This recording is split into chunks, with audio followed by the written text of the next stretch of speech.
commencé la photographie lorsque j'étais en études à la faculté des arts d'Amiens, mais plutôt de mon côté en fait. J'avais la théorie photographique, mais la pratique, je l'ai vraiment faite à côté. J'ai commencé à travailler sur moi-même par le biais de l'autoportrait. Je faisais des photographies de mon visage, de mon corps. Je travaillais beaucoup sur la lumière.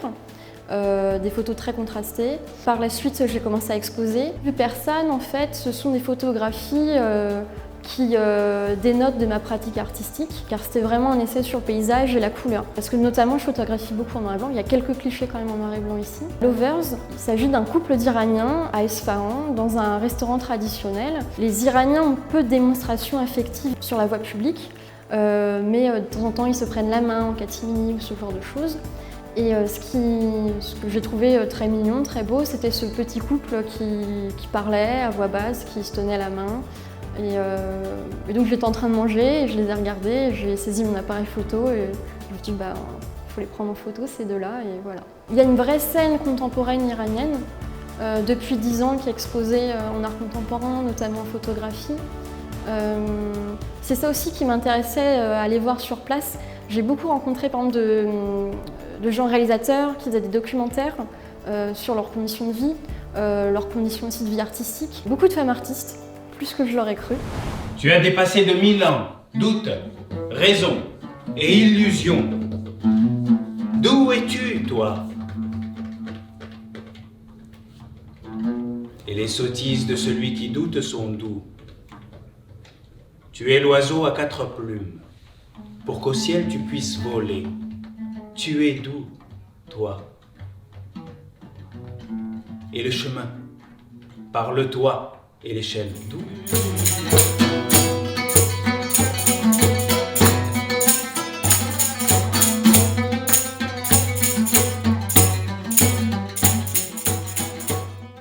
Un trousseau de clés est tenu sous le bras même de l'amour. Et c'est pour porter un grand message qu'il est venu. Silence. Les exemples clairs vont contre notre règlement. Sans cela, nulle règle de vie à ton oreille n'est venue.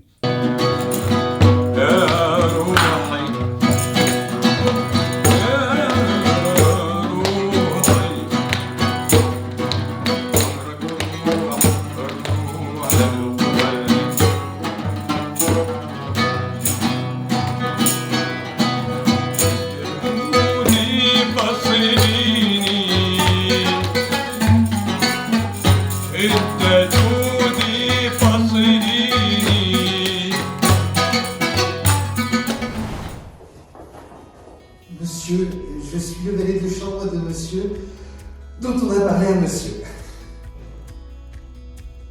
Vous êtes français, vous vous nommez John. Jean.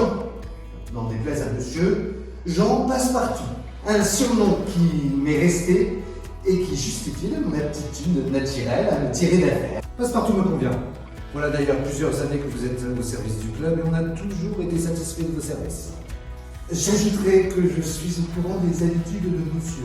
Le lever à 8h, le thé et les rôtis à 8h23, le courrier à 9h35, la coiffure à 10h moins 7, l'armoire B, série H pour les pantalons, l'armoire série K, S pour les gilets, l'eau pour la barbe à la température de 35 degrés l'hiver et de 17 degrés l'été.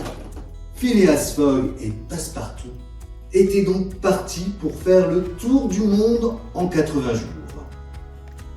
Pour ce faire, ils prirent le canal de Suez.